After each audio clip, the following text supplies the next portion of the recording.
Na tunapozungumzia maombi, wapendwa wana wa Mungu, tunajumlisha na neno la Mungu, tunajumlisha na sadaka ndani yake. Najua walokole, nisiseme wa Kristo, niseme walokole wengi ukigusia sadaka wanakunja na sura. Lakini ni ukweli usiopingika. Kitu chochote unachokiona ni kigumu kwa wengine au kimekuwa kigumu kwa watu wengi, pale huwa kuna siri imejificha. Kuomba imekuwa ni shida au changamoto. Kusoma neno la Mungu hauwezi, ila unaweza kusoma magazeti. Unaweza kusoma vitabu, lakini kusoma neno la Mungu inakuwa ni kazi. Wakisema kutoa, unajipa sababu nyingi zinazokufanya usitoe. Ni kwa sababu siri ya mafanikio yako imefungwa mahali pale. Na kama tulivyosoma jana andiko letu la msingi kabisa kutoka Isaya sura ya 48 na ule mstari wa 17 na wa 18, kwamba ni Mungu anayetufundisha ili kwamba tupate faida. Mungu anataka utoke mahali ulipo. Mungu anataka upige hatua mbele. Mungu anataka ufikie kile kiwango ambacho yeye amekusudia we ufike. Usijidanganye kwamba tayari nimeshafika miaka 40, 50, 60 ndio mwisho. Hapana. Kuna mahali Mungu anataka uende. Kuna vitu ambavyo Mungu anataka ufanye. Kuna vitu ambavyo Mungu anatamani umiliki. Ni kwa namna gani? Ni kwa namna hii anapokufundisha wewe uchukue hatua ili uweze kuona mafanikio. Bwana Yesu asifiwe sana. Kwa nini Mungu anatutaka tuombe? Ipo siri ambayo imejificha katika maombi. Na hii siri ndio tutakwenda kuiangalia leo mpaka Jumapili. Kuanzia leo mpaka Jumapili tutakwenda kujifunza, tutazungumza kwa utaratibu kabisa ili uelewe. Jitahidi tu uondoe mawazo nyumbani, jitahidi uondoe mawazo huko uliko, na sisi ni mashahidi waaminifu. Kama kuna mtu ambaye anatufahamu, labda mama mchungaji, wanaweza kukuambia, au yeyote yule aliyetokea Buzuruga, hii miili msione ni minene hivi, lakini tunaweza tukakwambia kwamba tumeiona faida katika kufunga na kuomba. Tumeona mafanikio katika kufunga na kuomba. Tumemuona Mungu kupitia hiki ninachokuhubiria. Sisi ni ubao ambao Mungu ametuchagua kufundishia nyie hapo. Kwa hiyo chochote ninachokuambia hapa ninakifahamu na ninakiishi. Amena. Luka 18 mstari wa 1. Alafu mimi nitafungua kitabu cha Wakolosai sura ya 4 mstari wa 2. Mwingine afungue kitabu cha Warumi sura ya 12 mstari wa 12. Na mimi nitamalizia Wathesalonike wa kwanza sura ya 5 mstari wa 17. Haya yote tukiyasoma kwa pamoja alafu nitaelezea. Tuanze na Luka ile sura ya 18. Kitabu cha Luka sura ya 18 mstari wa 1, Biblia inasema, akawaambia mfano ya kwamba imewapasa kumwomba Mungu siku zote, wala wasikate tamaa. Amena. Mimi nitasoma Wakolosai sura ya 4. Dumuni sana katika kuomba, mkikesha katika kuomba huku na shukurani. Ninaomba mwingine anisomee kitabu cha Warumi sura ya 12 na ule mstari wa 12. Kwa tumaini mkifurahi katika dhiki, mkisubiri katika kusali mkidumu. Amena. Na mimi namalizia na kitabu cha Wathesalonike wa kwanza sura ya 5 na ule mstari wa 17, inasema ombeni bila kukoma. Bwana Yesu asifiwe sana. Katika maandiko yote haya ninaweza kusema kwamba maombi ni agizo kutoka kwa Mungu mwenyewe. Mungu anatuagiza tuombe. Anaposema kwamba imewapasa, ikiwa imekupasa ina maana kwamba ni kitu ambacho hauna uamuzi mwingine. Hauna chaguo lingine, hauna njia nyingine mbadala isipokuwa kuomba. Iwe ni Jumatatu mbaya, maana tuna siku naamka ukiwa vibaya, Mungu yeye hajui hilo, anachojua ni kwamba imekupasa kuomba. Iwe ni Jumanne iliyokuwa ya furaha sana, Mungu anachotaka ni kwamba wewe uombe. Uwe katika tabu, Mungu anataka uombe. Uwe katika furaha, Mungu anataka uombe. Uwe katika amani au vita, Mungu anakutaka wewe uombe. Kwa hiyo neno imewapasa inamaanisha kwamba hauna chaguo lingine. hauna mbadala, hauna njia nyingine, hauna msaada mwingine isipokuwa kufanya kile ambacho Mungu amekuagiza. Lakini neno kudumu ni maana kufanya kitu bila kuacha, au kukaa sehemu moja bila kuondoka. Mtu ambaye amekaa hapa Salasala tangu imeanza kuwepo mpaka leo, tukimuona tunasema huyu amedumu katika makazi haya. Au yule aliyekaa kwenye ndoa tangu mwaka wa kwanza mpaka mwaka wa 40 au 50, tunasema huyu amedumu kwenye ndoa. Lakini yule ambaye anaolewa, anaachika, anaoa, anaacha, yule tunasema kwamba anaingia na kutoka. Mungu anatutazamia sisi wa Kristo kufanya maombi au kuomba bila kuacha. Bwana Yesu asifiwe sana. Na anaposema kwamba tukikesha na kuomba, usiseme kwamba Mungu anatutaka tuwe tunaomba tu usiku, tukae macho tu usiku. Ile kukesha huku tunaomba, kukesha inayomaanishwa kwenye Biblia ni kwamba kuwa tayari muda wote, wakati wowote, saa yoyote. Kwa hiyo muda wowote, saa yoyote au wakati wowote, Roho Mtakatifu anapokutaka wewe kuomba, uwe tayari. Bwana Yesu asifiwe sana. Lakini tumemalizia na kitabu cha Wathesalonike wa kwanza sura ya 5 mstari wa 17. Anasema ombeni bila kukoma. Na kukoma maana yake ni bila kuacha. Vile vile tunarudi pale pale. Mtu ambaye ananyonyesha, tukimwachisha mtoto, anasema kwamba huyu ameshakoma kufanyaje? Kunyonya. Kwamba ameshaachishwa ziwa la mamake, ameacha kunyonya. Na Mungu ndicho anachokitaka, kwamba sisi tudumu katika kuomba, tusiache. Kwa hiyo hilo ni agizo. Na Biblia inaniambia kwamba kutii ni bora kuliko dhabihu. Lakini ukisoma kile kitabu cha Kumbukumbu la Torati 28:1, anasema utakapoisikia sauti ya Mungu, kutunza na kushika maagizo yake, ndipo baraka zinapokufuata.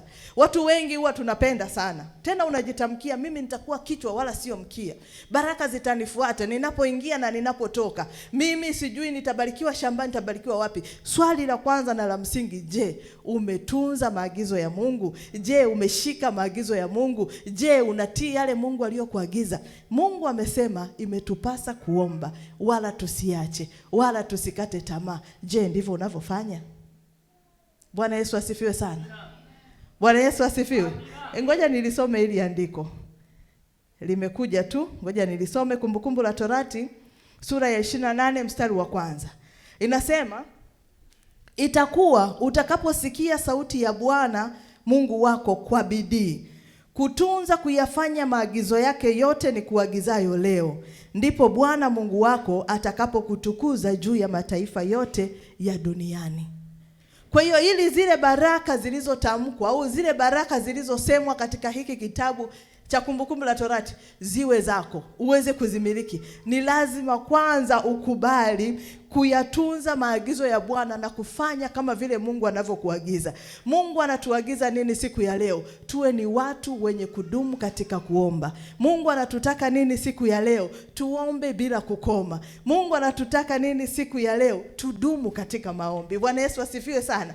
Kwa hiyo unapofanya hayo, hata ukisimama mbele za Mungu ukamdai baraka zinazotoka katika kitabu cha Kumbukumbu la Torati 28, Mungu anaona kabisa unayo sababu ya kuzipokea. Bwana Yesu asifiwe. Kwa hiyo kwa kusema hivyo ni kwamba hatuna mbadala mwingine isipokuwa kuomba, kwa sababu maombi ni agizo.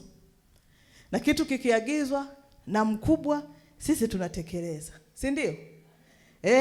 Hapa kwa mfano tunatolea mfano, ikiagizwa, si mmesikia? Sina uhakika na kinachoendelea sana, mimi sio mwanasiasa, ila nasikia tu kuna makanisa yamefungwa, si ndio? Imeagizwa. Ni amri, ni agizo. Wanaofuata kule chini ni lazima wafanye nini? Watii. Kwa hiyo mwana wa Mungu hauna budi kumuomba Mungu. Mchana, asubuhi, usiku, muda wowote. Tunaposema kukesha, nimesema kwamba ni kuwa tayari muda wote, wakati wowote. Sisi tumeokoka, si ndio? Na tunaongozwa na Roho Mtakatifu. Roho Mtakatifu anaweza kukuambia uanze kuomba muda wote, saa yote. Uwe umeweka zako maji kwa ajili ya kupika ugali, uwe unaunga mboga, uwe unatembea, ukisikia ule msukumo ndani yako, Roho Mtakatifu anakuagiza kuomba, lazima uombe. Lakini kuna nyakati ambazo tunajisikia uvivu wa kuomba. Kuna muda yani kabisa, yani unajua kabisa kwamba saa 2 natakiwa niombe, lakini unausikia uvivu. Ule ndio muda mzuri na sahihi zaidi kwa ajili ya kuomba. Amina. Ndio muda mzuri na sahihi kabisa kwa ajili ya kuomba. Kuna mwaka mmoja tulikuwa tunaenda Arusha. Tulikuwa tunaenda Arusha na mama na dada mwingine hivi, tulikuwa watatu. Kabla tusafiri, tuna utaratibu wetu tulijiwekea. Kwa hiyo huwa tunafanya maombi. Tulikuwa tumefunga siku 3 kavu. Ile siku ya mwisho tulikuwa tunafungua saa 6 usiku, alafu saa 12 asubuhi tunapanda basi tunaenda Arusha. Sasa ile jioni tulikuwa tunaenda kumuaga mchungaji Simoni. Akaniambia, sipo kanisani, sipo ofisini, tunafanyaje? Nikamwambia tutakuja nyumbani saa 1 jioni. Akasema sawa. Kwa hiyo tukaendelea na kazi, tukakutana tukaomba saa 7, tumemaliza maombi mimi nikarudi kwangu. Saa 1 tukapigiana simu kwamba jamani tupande twende kwa mchungaji tukamuage atuombee kesho safari. Na tiketi zimeshakatwa. Wakati kabla hatujaondoka mimi nikawa natangulia, kuna sehemu nilikuwa naenda, nipite alafu ndo nirudi nyumbani. Niende kwa mchungaji. Mama yangu alikuwa anapika. Akasikia msukumo sana ndani yake kwenda kuomba. Kama ulishawahi kufunga 3 kavu utaniambia, siku ya 3 huwa hatuna nguvu, si ndio? Usidanganywe na unene, hata sisi tunaumwa njaa. Kwa hiyo akawa sasa anajiuliza, tumeomba mchana huu, nguvu sina. Anasikia nenda kaombe. Ikabidi amwambie binti, njoo uangalie kichakula na kuja mara moja. Akaingia ndani. Ilikuwa inaenda kwenye saa 12. Akaingia chumbani. Naombea nini? Ametii tayari. Naombea nini? Anaambia ombea watoto wako. Mimi kwetu ndio wa kwanza, ndio mkubwa. Kwa hiyo mama akaanza kuombea watoto. Alianza kuniombea mimi, aliniombea mimi tu. Hakugusa mwingine yoyote. Akaomba kwa uchungu, akaomba kwa mzigo, anashangaa, kanena kwa lugha muda mrefu. Kumbe ule wakati mimi ndo nimejiambia ngoja nipande boda hapa, niende ninakoenda. Nilikuwa naenda Nyakato sokoni. Alafu baadaye ndo nirudi Buzuruga kwenda kwa mchungaji. Kabla hujafika Nyakato sokoni kuna sehemu hapa panaitwa Shetemba, kuna kamteremko. Pikipiki akaingia mtoto mdogo ana baisikeli. Ila anafunga breki, mimi na uzito wangu nilimpita huku juu. Nikatangulia. Yeye akaenda kugongana kale katoto naye akabinuka. Sasa mimi nilienda mbali nikaangukia katikati ya barabara. Afu kulikuwa kuna haisi 2 wana overtakeana kwa sababu kwa nyuma kidogo kuna kituo cha daladala. Ndugu, tairi ni hili hapa. Mimi hapa. Yule driver mwenyewe alishuka kaniambia, kama huwa usali mama, Jumapili nenda katoe sadaka ya shukrani. Kwa sababu nilikuwa napita na kichwa. Nikasema nikawa najiangalia, hapana, utakuwa umeumia tukupeleke hospitali. Mimi mzima, utakuwa umeumia tukupeleke hospitali. Kwa hiyo wakanichukua kwa lazima wakanipeleka hospitali. Nikakuta kweli nilikuwa nimeumia mkono, nilishonwa hapa. Wakawa ndio niko kule sasa. Mama ndio anatoka kwenye maombi. Amen. Kakimbia kuangalia dada, maana dada alikuwa mgeni. Anafanyaje, bado anapika au vipi? Anatoka, anashika simu, anakuta message.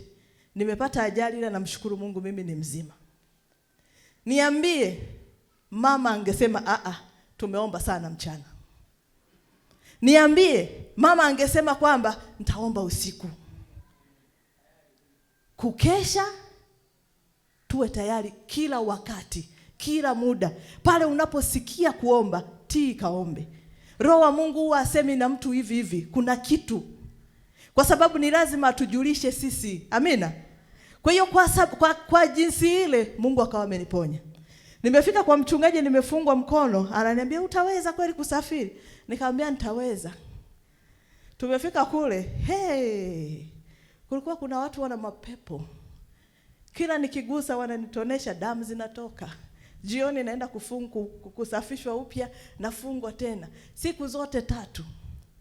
Tukatoka pale tukapelekwa kwenye shule, watoto wameugua.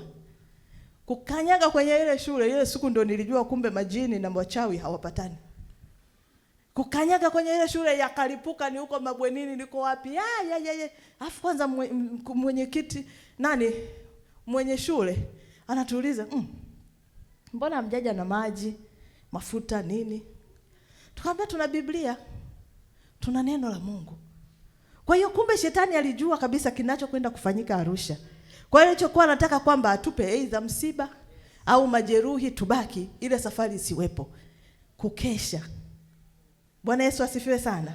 Uwe tayari muda wote kama Mkristo, kama mwana wa Mungu. Inakupasa kuomba wakati wote, lakini uwe tayari kusikiliza maagizo ya Mungu. Na wakati mwingine sio tu kwako, wakati mwingine mchungaji au mama mchungaji au mama mwenyekiti au kiongozi yoyote akasema, jamani, nasikia tumwombee mama fulani, nasikia tuombee kitu fulani. Ni agizo letu. Amina. Ni agizo letu. Jambo la pili, kwa nini inatupasa kuomba? Inatupasa kuomba kwa sababu Mungu anataka ajifunue kwetu. Amina. Mungu anataka ajifunue kwetu. Na atajifunua namna gani? Ni kwa sisi kuweza kumsogelea yeye karibu. Ni kwa sisi kuwa karibu na yeye. Ndicho ambacho anakitaka. Ukisoma kitabu ni cha Yakobo sura ya 4 mstari wa 8 kama sikosei. Yakobo 4 mstari wa 8 nitasoma haraka haraka hapa. Biblia inasema kwamba mkaribieni Mungu naye atawakaribia ninyi. Kwa hiyo Mungu anakutaka wewe uwepo katika maombi au uombe ili yeye aweze kujifunua kwako zaidi. Mungu anataka kuachilia nguvu zake kwako. Mungu anataka kukupa mafunuo. Mungu anataka kukuelekeza. Mungu anataka kukushauri. Mungu anataka kukufundisha. Haya yote yatatimia namna gani? Ni kwa wewe kuwepo katika maombi. Naomba tusome mifano ya watu. Tutaangalia watu wawili katika Biblia. Dada, naomba ufungue kitabu cha Kutoka sura ya 33 mstari wa 18, na mimi nitafungua kitabu cha Wafilipi sura ya 3 mstari wa 10. Kutoka 33 mstari wa 8, Biblia inasema, hata Musa alipotoka kuiendea ile hema, watu wote waliondoka wakasimama, kila mtu mlangoni pa hema yake. Akamtazama Musa hata alipokwisha kuingia hemani. Ikawa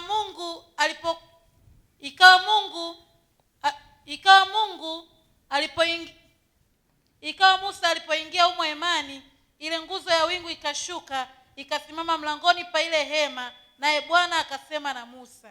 Amina. Tusome kitabu cha Wafilipi 3 mstari wa 10. Biblia inasema kwamba ili nimjue yeye na uweza wa kufufuka kwake na ushirika wa mateso yake, nikifananishwa na kufa kwake. Huyu ni Paulo. Tuliyemsoma pale mwanzo ni Musa. Musa alikuwa ni rafiki wa Mungu. Musa alikuwa karibu sana na Mungu. Na alipata neema na bahati ya kusema na Mungu uso kwa ana. Yani wako na Mungu japokuwa alikuwa hamuoni uso. Lakini alibahatika kuona mgongo wa Mungu. Kwa wale wanaosoma Biblia wanajua hilo. Na Musa anaomba, anajitenga, anaenda kuomba peke yake. Na katika kuomba peke yake kule, tuliona Mungu alikuwa akimtokea, Mungu alikuwa akimpa maelekezo mengi, Mungu alikuwa anasema naye kwa vitu vingi sana, hata kwa habari ya wale watu waliokuwa anawaongoza ambao ni wana wa Israeli. Sasa tunarudi katika Agano Jipya, tunakutana na ndugu yetu Paulo ambaye ni mtume, anaomba kwa Mungu ili aweze kumjua yeye. Kwa hiyo moja ya sababu ambayo inatufanya sisi tuombe ni ili kwamba Mungu ajifunue kwetu, ili tuweze kumjua yeye, tuweze kumuelewa yeye, tuweze kumfahamu yeye, lakini pia tuweze kulijua kusudi lake. Bwana Yesu asifiwe sana. Ili tuweze kulijua kusudi lake. Ukisoma hiyo Kutoka 33:13 utaona Musa anamwambia Mungu, ni kama anamuomba kwa sababu yeye alikuwa anazungumza naye. Anamuomba Mungu kwamba kama amepata neema machoni pake, amuonyeshe au amjulishe njia zake. Kwa hiyo tunapoingia kwenye maombi au tunapoomba, mojawapo ya sababu ni kuweza kufunuliwa njia za Mungu. Mungu anasema, wapendwa. Bwana Yesu asifiwe. Mungu anazungumza. Maana unaweza kuwa umekaa wakati mwingine kwa akili zetu za kibinadamu ukaanza kujiuliza. Kuna mtu aliwahi kuniuliza, hivi hizi habari tunazosoma za Agano la Kale ni kweli au ni historia? Kwamba ni mtu tu aliandika hadithi. kwamba Musa akaona kijiti kinawaka moto lakini hakiungui, bahari ikapasuka, watu wakapita, wala hata hawakuzama, wala maji hayakurudi mpaka pale ambapo Mungu alisema. Wakafika sehemu yaani yeye anaona kama ni hadithi zimeandikwa, lakini ukweli ni kwamba Mungu ni halisi. Mungu anasema, Mungu anazungumza. Kwa hiyo hapa Musa anamwambia, kama nimepata neema, nionyeshe njia zako, nijulishe njia zako. Na Mungu ni mwema na mwaminifu, alikuwa anasema naye. Kwa hiyo hata kwenye hilo unalopitia, hata kwenye changamoto tunazokutana nazo kwenye maisha, hata yale magumu na yale yanayoitwa mapito na majaribu, ukienda mbele za Mungu kwa maombi, atakujulisha njia zake. Bwana Yesu asifiwe sana. Ipo njia ya kutokea katika kila jambo, ipo kwa Mungu. Yeye anasema pamoja na majaribu yote atafanya mlango wa kutokea. Kwa hiyo mlango tunaupata wapi? Mlango tunaupata kwa Mungu peke yake. Na anasema kwamba yeye ndiye anayejua kusudi la kila kitu. Unajua kuna mambo mengine usipojua kusudi utateseka sana. Kabisa. Nilikuwa namwambia hapa mchungaji na mtania, namwambia nimeamini kweli kwamba kila mtu anazaa wale wanaofanana na yeye. Nimekumbuka kipindi wako vijana wanaimba kwaya Mwanza Gospel. Wanaimba Mwanza Gospel. Ni vijana na mchungaji anacheza kweli, angalia watoto wake. Vile vile. Lakini mimi hapa sasa hivi kila anayeona nimeposti ananiambia uko kwa Adamu. Wanaona ni mtu aliyebadilika. Wanaona mafanikio kwake. Sivyo alivyokuwa Mwanza. Sivyo alivyokuwa nyuma. Unajua kwa sababu gani? Alilijua kusudi la Mungu. Wakati mwingine unaweza ukateseka sana kwenye mambo unayofanya, ni kwa sababu haujui kusudi la Mungu. Wakati mwingine Mungu hawezi akakuambia direct kwamba fanya hiki au njia iko hapa, mlango uko hapa. Anafanya kwa kuonyesha tu matendo. Unapigwa na changamoto za kutosha mpaka ujifunze. Unapigwa na majaribu ya kutosha mpaka urudi kwake, uombe, utake kujua kusudi la haya yanayokupata ni nini. Yeye ndipo atakapokuambia. Bwana Yesu asifiwe sana. Mnakumbuka Yona? Bahari ilivyochafuka. Wale watu waliokuwa nao, kila mmoja aombe kwa Mungu wake. Kwa nini mabaya haya yanatupata? Kwa hiyo kusudi la haya kwamba nimeanza biashara imekufa. Nikapata mtaji tena nikaanza imekufa. Nimeajiriwa miezi 3 nimeshindwa. Nimeenda kulima, yani hauelewi mambo yanayokukuta kwenye maisha yako. Rudi kwa Mungu kaombe, utaka kujua kusudi. Ukijua kusudi la Mungu kwenye maisha yako, ndipo mambo yanapobadilika. Ndipo mambo yanapofunguka. Utateseka sana. Nilikuwa mmoja wapo mimi. Shakula hasara nyingi sana. 5 milioni ngapi? Nikugusa tu. Kila nikiparangana nikifanya hivi na hivi, hapana. Mwisho nikaenda kwa Mungu nikamuuliza, kwa nini haya? Kwa nini hivi? Ni nini kinachosababisha? Mbona wengine wanafanya hivi? Unajua mimi niliwahi kuwa na watu 17. Tunaomba pale EAGT Buzuruga kwa ajili ya kupata kazi. Walipata watu 16, akabaki huyu ambaye ni mimi. Sio kwamba sijasoma eti. Mimi nimesoma na vyeti vya Ujerumani kabisa, ni miaka 3.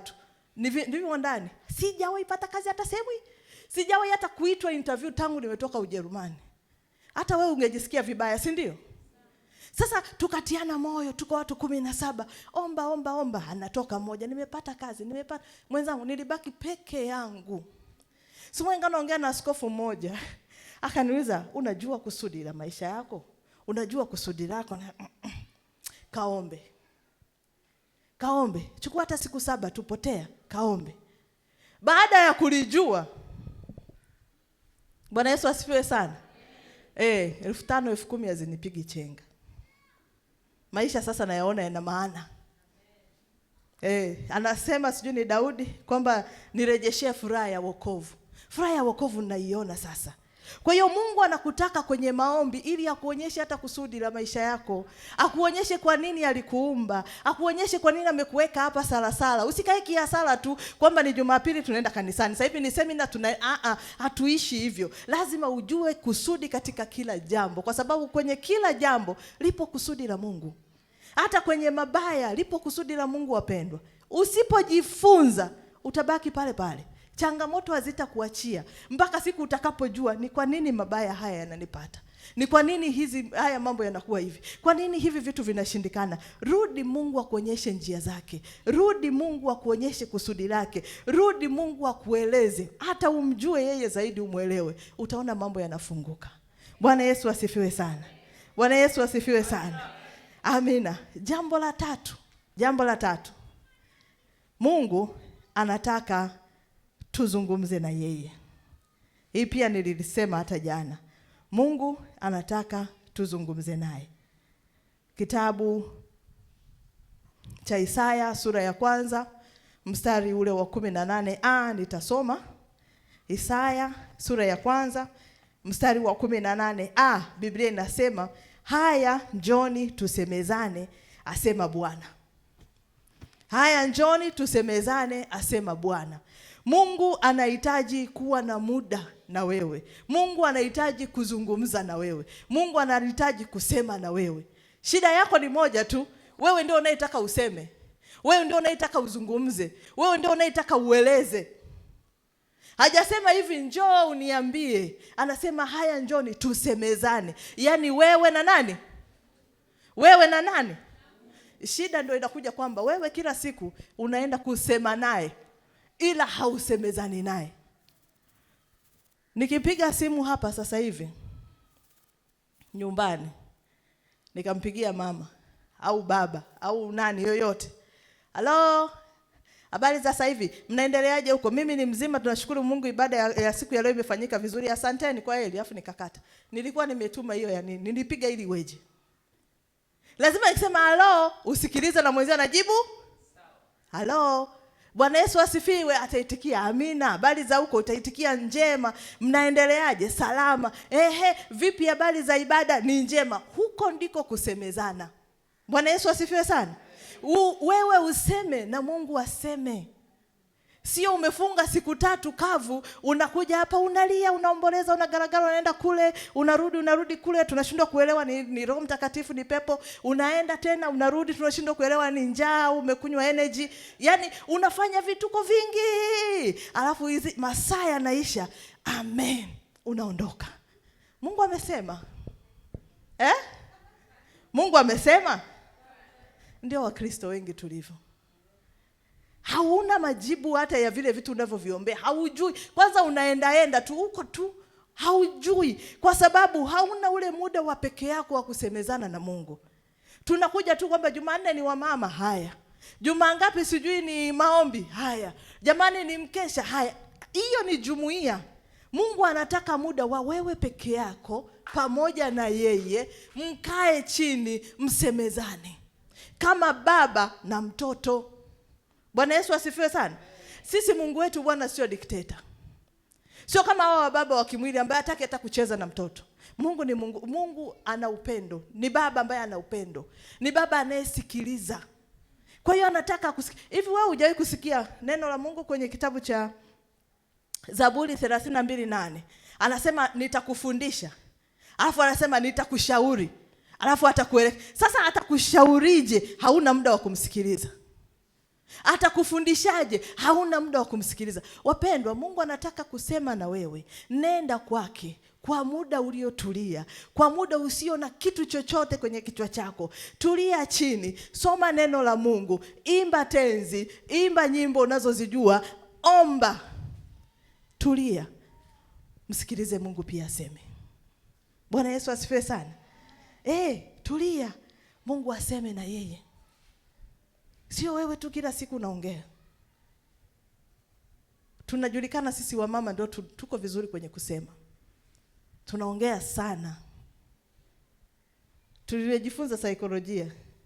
Mwanamke ana maneno 250 ngapi sijui, mwanaume ana maneno machache kweli. Sasa ndio unaenda pale dada, mama. Na kulia tuko vizuri, unapandisha, unashuka tena, unashuka. Afu kutoka pale, leo nguvu ilishuka. Nikwambie nguvu ya maombi ni majibu, sio kelele. Bwana Yesu asifiwe sana. Nguvu ya maombi ni majibu wapendwa, sio kelele. Na wala sio muda mrefu wa kuomba. Eti kwa sababu nina uwezo wa kuomba kuanzia saa 3 usiku mpaka saa 11 asubuhi, mimi nina nguvu. Hakuna majibu, matokeo. Bwana Yesu asifiwe sana. Kwa hiyo mara moja tunahitaji pia kuwa mbali na masumbuko ya dunia, masumbufu, kuwa mbali na kelele za dunia, kuwa mbali na mambo yetu ya maisha, ukajitenga tu peke yako, ukafanya maombi, ukawa na muda wa faraga peke yako na Mungu, ukasemezana na Mungu wako. Yeye ni mwaminifu, atasikia na atajibu, atazungumza. Ni raha sana kutoka kwenye maombi umeisikia sauti ya Mungu. Unakuwa na ujasiri. Hivi unavyoniona na unene wangu, naweza nikabadilisha kamuondoko mpaka ukashindwa kuelewa, huyu mama leo anatembeaje? Nina uhakika. Bwana Yesu asifiwe sana. Nina uhakika kwamba Baba amesema, na yeye akisema hilo imepita.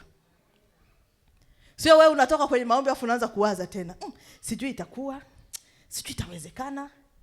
Ila nilivyoomba nimepiga leo masaa 3, hii Mungu amesikia. Wewe bwana, hata ukiongea sekunde Mungu anasikia.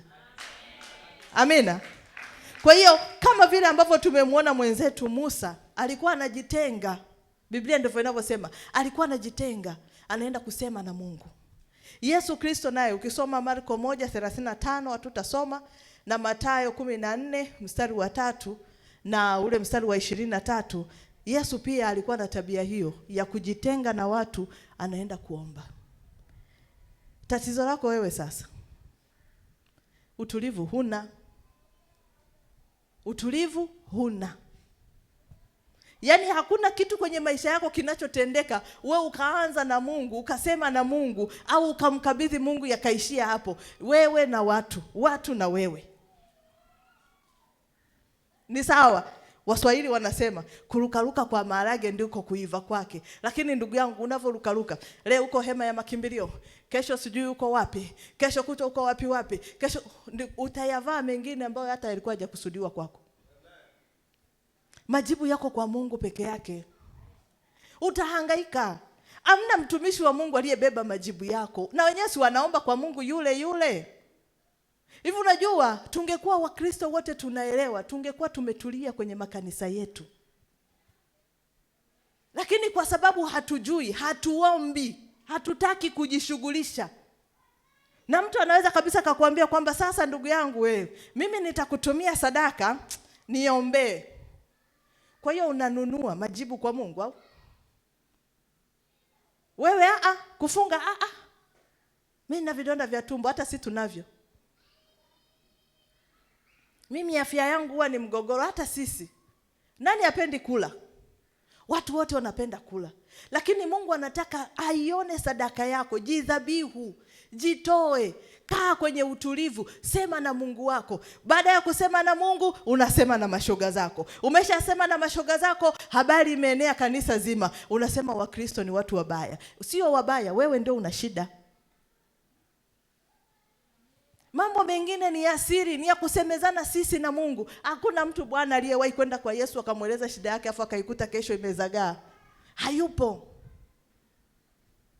Umekimbilia kwa shangazi, hata kusaidia nini? Naye ni mwanadamu, ana ya kwake tu, anaogopa kukwambia. Unaenda kwa mchungaji. Ndio nilikuwa namchekesha dada yule alinipokea. Namwambia, ngoja niizime hii simu kwa sababu kuna wengine huwa hawajui hata kama ni muda wa ibada. Na anaweza kawa anajua tu ni muda wa ibada, ila ngoja nijaribishe nimpigie huyu simu. Ikaita. Uko hospitali umelazwa, uko nyumbani uko hoi, pengine hata wameshasikia kabisa kwamba unaumwa, bado anakupigia tu, wewe hata kama unaumwa bwana niombe. Tulia. Nenda mbele za Mungu kasemezane naye. Yeye anataka kukusaidia. Yeye anataka usemezane naye, mueleze mambo yako apate kukupa haki yako. Bwana Yesu asifiwe sana. Mimi ninachoamini kwamba mahali hapa hawapo wa namna hiyo. Hawapo wa namna hiyo. Kwa sababu tukianza kuwazungumzia tamaliza siku. Wakristo tutulie jamani. Hivi unajua na imani mbali, imani nyingi, makanisa mengi yanatokea Pentekoste. Wasabato wana matawi mangapi? Roman Catholic ina matawi mangapi? KKT ina matawi mangapi? Haya niambie walokole. Kuna kila jina, ni ili mradi tuwe la Kiingereza. Kwanza nyewe mbona watu wameweka Kiswahili? Yaani tuna vizehebu vingine hata vizehebu vingine hata vistahili. Jamani, si muungane hapo. Wote si tunaenda mbinguni. Shida ni nini? Sasa wewe umekaa hapa wiki, hii madhabahu haijibu. Huyo umerukia upande wa pili, hii madhabahu haijibu. Huyo ya kwako hii ya huku ndani, madhabahu yako ya huku ndani inajibu. Inajibu. Kwa sababu sisi ni madhabahu, ni mahekalu, sisi ni hekalu la Roho Mtakatifu. Huku kwako wewe kuna jibu. Kabla hujaanza kuituhumu madhabahu unapoabudu, anza kujituhumu wewe kwamba kuna shida mahali. Tulia. Bwana Yesu asifiwe sana. Tulia. Unapotulia, Mungu ataingilia kati. Mungu atakusaidia. Kwake kuna njia, kwake kuna majibu, kwake kuna matokeo. Acha kutangatanga. Matokeo yake utaenda kuzua, ukabebe mengine. Aliwahi kwenda mwingine, tulikuwa huko, alienda na tatizo, akarudi na matatizo. Sasa matatizo yamekuwa mengi, anaita, jamani mje mniombe. Ili kuaje? Akaanza kuelezea. Sasa mbona hata ulikuwa unatembea, sasa hizi hata kutembea tena uwezi? Kwa sababu gani? Eti nilikuwa natafuta msaada. Msaada upo kwa Yesu peke yake. Anasema haya, njoni tusemezane. Anasema kwamba dhambi zako zitakuwa nyekundu, yeye ataziosha zitakuwa nyeupe. Lakini bado anasema hivi, njoni nyote mnaosumbuka na kulemewa na mizigo, yeye atawapumzisha. Unaenda kwa nani? Bwana Yesu asifiwe sana. Amen. Mungu atusaidie sana. Jambo la 4. Mungu anatuita kwenye maombi, au anatutaka tuombe ili aweze kutubadilisha. Ili aweze kutubadilisha. Ukisoma kitabu cha Mathayo sura ya 9 na ule mstari wa 17, Biblia inasema, Mathayo 9 mstari wa 17. Biblia inasema, wala watu hawatii divai mpya katika viriba vikuukuu, na kama wakitia, vile viriba hupasuka, divai ikamwagika na viriba vikaharibika. Bali hutia divai mpya katika viriba vipya, vikahifadhika vyote. Bwana Yesu asifiwe sana. Mungu anakutaka uende kwenye maombi. Mungu anakutaka uwe na maisha ya maombi. Mungu anakutaka wewe uombe ili kusudi akubadilishe, akutengeneze, akurekebishe, uweze kufaa. Kuna baraka wapendwa, huwezi kuzimiliki mpaka vitu fulani vitoke. Kuna mambo hauwezi kuyapokea kutoka kwa Mungu mpaka akutengeneze upya. Anasema kwamba haiwezekani kiriba kikuukuu. Kiriba tuchukulia ni chombo, eti hakiwezi kikawekewa divai mpya wakati chenyewe ni kikuukuu, labda ni chungu, kitapasuka. Kwa hiyo kuna vitu katika maisha yako lazima viondoke. Anasema Isaya katika ile Isaya 6:1 kwamba Uzia alipokufa, yeye ndio akamuona Bwana.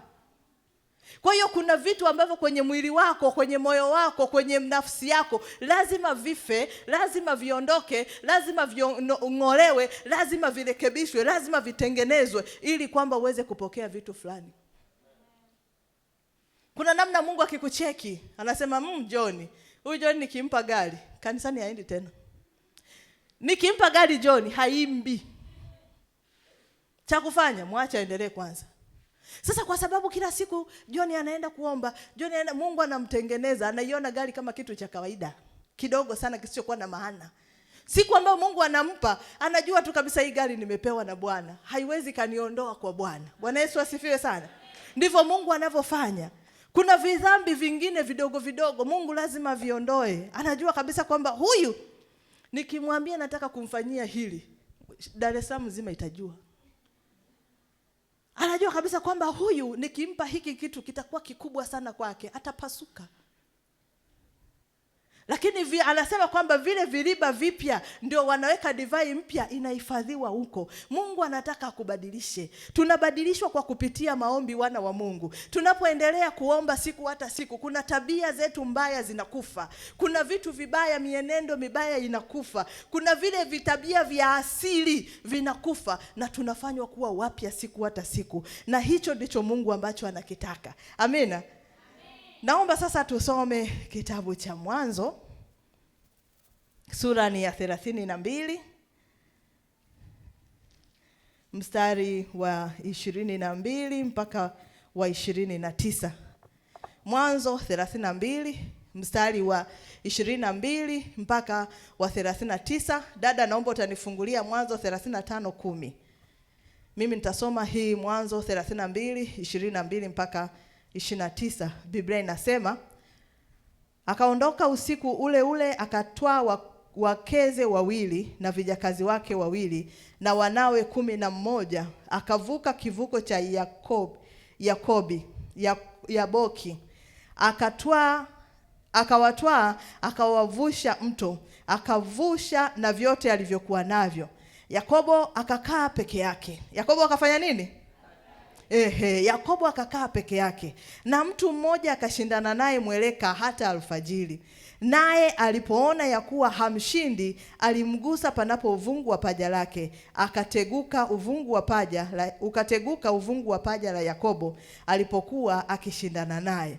Akasema, niache niende, maana kuna pambazuka. Akasema, sikuachi usiponibariki. Akamuuliza, jina lako ni nani? Akasema, Yakobo. Akamwambia, jina lako hutaitwa tena Yakobo, ila Israeli, maana umeshindana na Mungu na watu, nawe umeshinda. Yakobo akamuuliza akasema, niambie tafadhali jina lako. Akasema, kwa nini waniuliza jina langu? Akambariki huko. Nisomee hiyo 35:10. Mwanzo 35 mstari wa 10 nasema, Mungu akamwambia, jina lako ni Yakobo, hutaitwa tena Yakobo, lakini Israeli litakuwa jina lako. Akamwita jina lake Israeli. Amina. Bwana Yesu asifiwe. Tunarudi pale pale. Mungu anachotaka ni kukubadilisha wewe. Tunamwangalia ndugu yetu hapa Yakobo. Yakobo, maana ya jina Yakobo ni udanganyifu. Ni udanganyifu, ndio sasa sijui na wenyewe kwa nini walimuita hivyo. Lakini hata ukiangalia mambo yake, kuna mengine alikuwa anadanganya. Na vingine alikuwa ni mtu wa kurukaruka. Akishaharibu hapa anaondoka anaenda kwingine, akiharibu anaondoka anaenda kwingine. Lakini hapa tunachojifunza ni kwamba kuna wakati Yakobo akakaa peke yake. Alikuwa na familia yake, lakini akawavusha ng'ambo ya mto, alafu yeye akarudi pale akakaa peke yake. Alivyokuwa pale peke yake ndipo anamuona malaika wa Bwana. Anapomuona yule malaika wa Mungu pale, wanashindana naye mpaka inafika alfajiri, anabadilishwa jina kwamba hautakuwa tena mdanganyifu, wewe utakuwa Israeli. Kwa hiyo kuna namna ambavyo Mungu anataka kutoa kitu ndani yako, aweke kitu kingine kipya. Huenda Yakobo asingekuwa baba wa Israeli. Huenda watoto wake wale wasingekuwa hata zile taifa 12 za Israeli. Ilikuwa inabidi kwanza huyu ndugu yetu Yakobo abadilishwe na Bwana, atengenezwe na Bwana, ashepiwe vizuri. Anaharibu, anaondoka, mvunje paja basi, ashindwe hata kutembea, akae sehemu moja atulie. Bwana Yesu asifiwe sana. Kwa hiyo ndani yako kuna vitu ambavyo vinatakiwa viondoke. Ndani yako kuna mbegu mbaya ambayo inatakiwa ife. Ndani yako kuna uharibifu ambao unatakiwa uondoke, ili kwamba Mungu akufanye kuwa mpya, ili kwamba zile baraka za Mungu ziweze kukaa kwako, na ili kwamba Mungu aweze kuachilia mema yote aliyokuahidia. Katika maombi tunabadilishwa na Bwana. Na hata ukimwangalia Ibrahimu, Ibrahimu alikuwa anaitwa Abraham. Mungu akambadilisha jina akamuita Ibrahimu. Neni? Baba wa mataifa mengi. Hebu muangalie Paulo. Hivi kweli wewe unafikiria Paulo angeenda kuhubiri injili bado na ile historia yake ya uuaji, historia yake ya kulitesa kanisa, kuna mtu angempokea? Lakini Mungu alimtengeneza, Mungu alimshepu, Mungu alimbadilisha kutoka kuwa mtesi wa kanisa mpaka kuwa muinjilisti wa kimataifa. Ni kitu kikubwa sana Mungu alikifanya ndani yake. Ndio maana Mungu anamuonyesha Yeremia kwa mfano, anamwambia kwamba kuna mfinyanzi ambaye anatengeneza vyombo. Ndivyo ambavyo yeye Mungu alivyo. Chombo chochote kilicho kibovu, chombo chochote kilichoharibika, anakiharibu, anakivunja, alafu anakitengeneza tena kiweze kufaa. Ukiona mambo yanagoma, ukiona mambo hayaendi, ukiona majibu yanachelewa, pengine kuna vitu ambavyo vinatakiwa vife kwako. Lazima Uzia afe mpendwa ili umuone Bwana. Bwana Yesu asifiwe. Ipo tabia au upo mtazamo. Unaweza kuwa na tabia nzuri, ukawa utendi dhambi, lakini mtazamo wako juu ya Mungu. Yaani wewe unamuona Mungu ni wa bei rahisi sana. Mungu anaweza kunipa hela ya kununua nyanya chungu na ugali, unga. Lakini Mungu hawezi kunipa hela ya kununua kuku nikapika pilau. Unaweza ukaona kabisa Mungu anaweza katibu malaria. Mungu hawezi kutibu kansa. Ukitaka kulipima hili, mchukue mtu, binti au kijana, aje hapa aseme, Bwana Yesu asifiwe, nilikuwa naumwa ukimwi, nilipima hospitali fulani na fulani na fulani, mpaka Muhimbili nimepima, nikaambiwa mimi ni mwathirika. Lakini nikarudi mahali hapa, nikaomba, nikalia, nikamsii Bwana, nimerudi kupima mimi ni mzima. Alafu amchumbie mtu kanisani. Afanyeje? Amchumbie mtu kanisani. Ndugu yangu hawezi kupata. Ndio maana ukimwi huwa ni siri ya mtu. Hata kama umeponywa watu kwa sababu tunamchukulia Mungu wa chini sana. Malaria, njoni tuombe hapa, malaria zitapona hizi. Kansa, wewe subiri kufa. Kama Mungu anatibu malaria, Mungu ananyamazisha maumivu ya kichwa, atashindwa kansa? Atashindwa ukimwi? Anaweza. Kwa hiyo Mungu anaweza akawa anasubiri kutengeneza mtazamo wako ili aweze kukutendea. Ukiwa na mtazamo hasi, ukiwa na mtazamo wa Mungu kwa viwango vya chini, utapokea vitu vya viwango vya chini. Waangalie wana wa Israeli. Wanaenda katika nchi ambayo wameshaambiwa ni ya kwao, walioahidiwa. Huku nyuma wameshamuona Mungu amewatendea mambo makubwa mno. Kawatoa kwa Farao, kawavusha bahari ya Shamu, kawapa maji jangwani, kawapa nyama, jangwani hakuna nyama, kawapa nyama. Lakini hata kama itoshi, bado mchana wana wingu hapa linawafunika, hawapigwi jua. Jangwani kuna jua kali na joto. Bado wameweza kusurvive miaka yote 40. Wanakaribia kuingia Kanaani, wanaambiwa kuipeleleza nchi, wanarudi sasa, hapana, turudi tu Misri. Wapo Wakristo wa namna hiyo. Mtazamo wako, utachelewa kubarikiwa, utachelewa kupona, utachelewa kufunguliwa, utachelewa kupokea, mpaka huo mtazamo ubadilishwe, mpaka hicho kiondoke. Bwana Yesu asifiwe sana. Kwa hiyo endelea kumsihi Bwana kila siku, omba ili Mungu akutengeneze. Tulikuwepo sisi hapa. Mimi nilikuwa na hasira ya haraka mno. Hasira ya haraka sana. Na sijui iliishiaga wapi.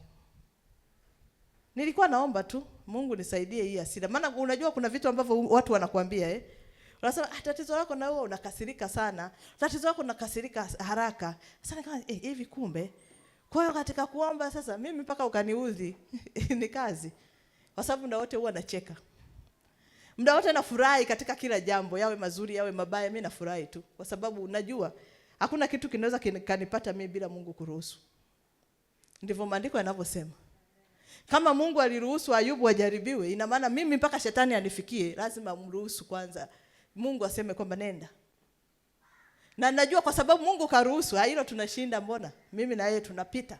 Kwa hiyo katika maombi kuna vitu kama hivyo ambavyo Mungu anaviondoa, Mungu anavirekebisha, Mungu anavitengeneza ili uweze kufaa kuweza kupokea hivyo vitu.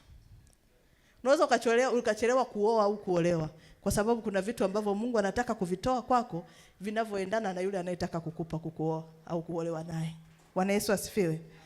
Jambo la mwisho kwa siku ya leo, Mungu anakuhitaji kuomba. Mungu anataka uombe ili aweze kukusaidia. Maombi huwa yanamruhusu Mungu kuweza kuingilia katika mambo yetu.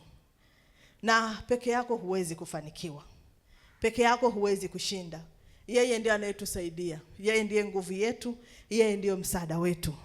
Tusome maandiko haya kutoka, dada naomba unisomee Wafilipi 4:6. na Petro wa kwanza sura ya 5 mstari wa 6 na wa 7 nitasoma. Naomba mwingine anifunulie Yohana 15:5b. Wafilipi 4:6. Wafilipi sura 4 mstari wa 6, Biblia inasema msijisumbue kwa neno lolote, bali katika kila neno kwa kusali na kuomba pamoja na kushukuru haja zenu na zijulikane na Mungu. Amina. Petro wa kwanza sura ya 5 mstari wa 6 na wa 7 inasema basi nyenyekeeni chini ya mkono wa Mungu ulio hodari, ili awakweze kwa wakati wake, huku mkimtwika yeye fadhaa zenu zote, kwa maana yeye hujishughulisha sana na mambo yenu. Yohana 15 mstari wa 5b.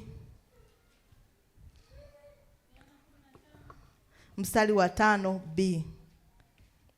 Mstari wa 5b, Biblia inasema maana pasipo mimi ninyi hamwezi kufanya neno lolote. Amina. Pasipo Yesu hauwezi kufanya jambo lolote.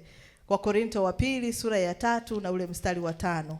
Wakorintho wa pili sura ya 3 mstari wa 5 inasema hivi: si kwamba twatosha sisi wenyewe kufikiri neno lolote kwamba ni letu wenyewe, bali utoshelevu wetu watoka kwa Mungu. Utoshelevu wetu watoka kwa Mungu. Bwana Yesu asifiwe sana. Kwa hiyo Yesu ndiye anayetufanikisha. Yesu ndiye anayetuwezesha. Msaada wetu unatoka kwake. Mungu asipokusaidia hata wanadamu hawakusaidii.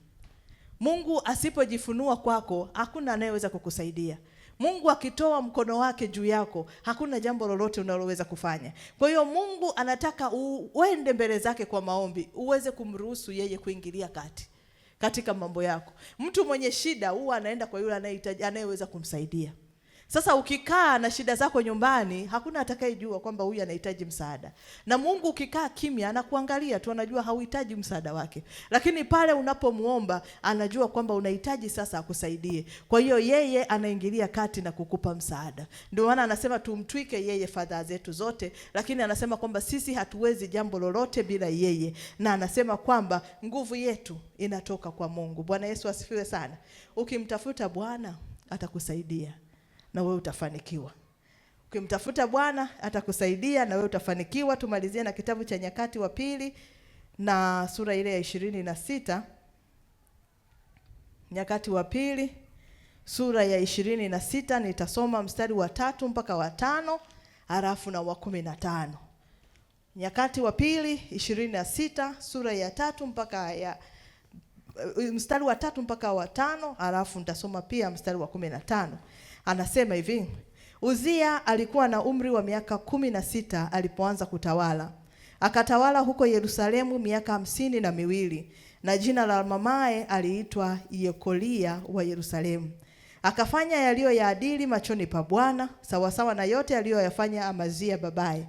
Akajitia nia amtafute Mungu katika siku za Zekaria, aliyekuwa na fahamu katika maono ya Mungu, na muda alipomtafuta Bwana Mungu alimfanikisha. Kisoma mstari wa 15 anasema akafanya katika Yerusalemu mitambo ya vita iliyobuniwa na watu wa stadi, iwekwe juu ya minara na juu ya buruji, ili kutupa mishale na mawe makubwa. Jina lake likaenea mbali sana, kwa kuwa alisaidiwa mno ajabu, hata akapata nguvu. Bwana Yesu asifiwe sana. Hapa niseme na wafanya biashara. Mpo wafanya biashara, hata mfanya kazi, hata mwanafunzi, hili linakuhusu. Tunaona Uzia, achana huyu Uzia ndio yule ambaye Isaya alimsema alipokufa, lakini wakati huu kabla hajachanganyikiwa, Uzia alimtafuta Bwana. Tunamtafuta Bwana kwa namna gani? Kwa njia ya maombi, si ndio? Akamtafuta Bwana, akajifunza, akatafuta njia zake, akamuelewa Mungu vizuri. Mungu akamsaidia, akafanikiwa. Alivyofanikiwa, Mungu akampa maarifa, Mungu akampa ufahamu, Mungu akampa uwezo, Mungu akampa akili nzuri ya kufanya vitu vikubwa, ambavyo kupitia hivyo vitu akaweza kufanikiwa, akaweza kufahamika, akaweza kuwa na nguvu. Kwa hiyo ina maana kwamba hata wakati watu wanalia kwamba biashara ni ngumu, biashara ni mbaya, hata wakati wengine wanasema masomo ni magumu, hata wengine wanaposema kwamba ndoa imeshakuwa ni taabu, ukimtafuta Bwana yeye atakuonekania, atakusaidia, utafanikiwa. Bwana Yesu asifiwe sana. Biashara itafanikiwa. Kama Mungu aliweza kumuinua Uzia, akaweza kujulikana. Inasema kwamba jina lake likaenea sana. Tumesoma pamoja. Tumeambiwa kwamba akafanikiwa, Mungu akamfanikisha. Ina maana kwamba unapotulia kwa Mungu, unapomtafuta Mungu kwa bidii, yeye hata kile unachokifanya kwa mikono yako atakifanikisha. Itafika hatua, itafika muda, itafika kipindi, unashangaa unaanza kutafutwa na watu, ukimuuliza wewe uko wapi? Niko Burundi. Wewe umejuaje? Niliona, kuna mtu aliniambia, nilisikia, nahitaji bidhaa zako, nahitaji huduma yako, nahitaji jambo fulani, kwa sababu Mungu amekufanikisha. Kwa hiyo Mungu anatutaka sisi twende tukaombe. Anataka Mungu twende tukasemezane naye. Anataka tuwe na muda naye ili aweze kutusaidia katika mambo yetu. Wapendwa, bila Mungu sisi hatuwezi. Bila Mungu sisi hatufanikiwi. Msaada wetu unatoka kwake peke yake. Amina.